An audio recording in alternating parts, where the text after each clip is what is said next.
Well, this is a really bittersweet time for me and for our family and staff and people here at Word of Life Bible Institute on Jeju Island. Brad was a dear teacher, friend, pastor. We loved him dearly. The ministry that he had on our students, just his thumbprints are all over. He'd get up in the morning and he'd come eat breakfast. He would just hang out. He would counsel, he would advise. When he taught, the teaching was excellent, deep, fresh, transparent, humble, just wonderful.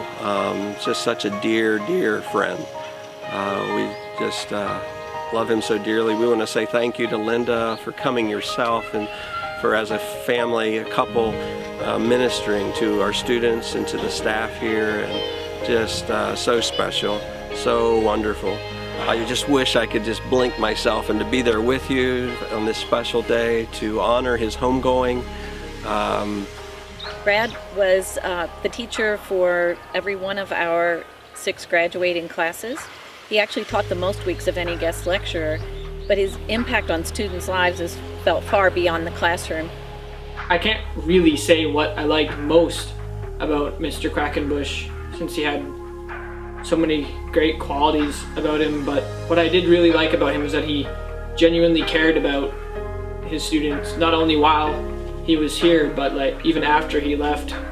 He would always be commenting on our Facebook posts and saying that he's praying for us and praying for our ministries that coming up, or just saying some witty, smart comment about how we were dressed or stuff like that.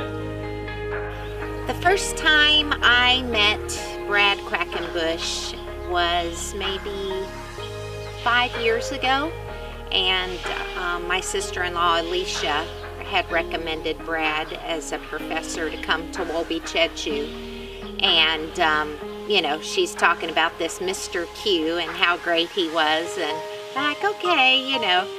But anyway, actually the first year he came to Wolby Jeju, he got in trouble because he was playing some killer game during class with students. So, you know, he was shooting them and they were dying during class, and they were shooting him and he was dying during class. We're like, Brad, you can't play those kind of games during class.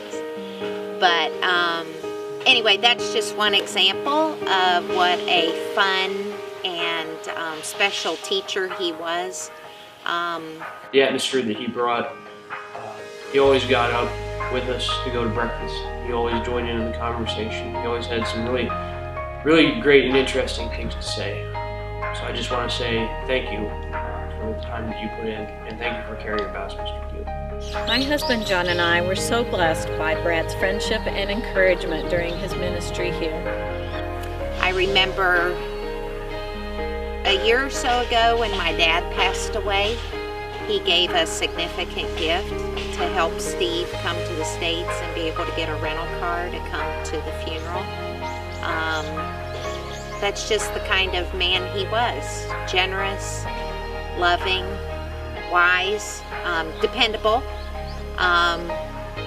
He always came through in a lurch, like we would not have a professor and we'd call him up and he would drop other things and come so that he could teach.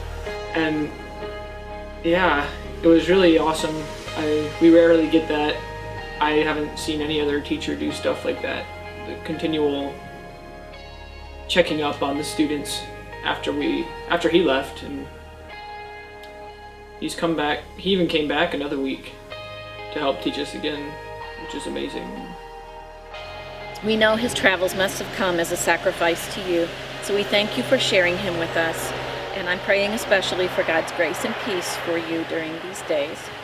And we were privileged to know him, privileged to have him invest in our students, and to be our friend. And we look forward to the day when we will be able to spend eternity with him.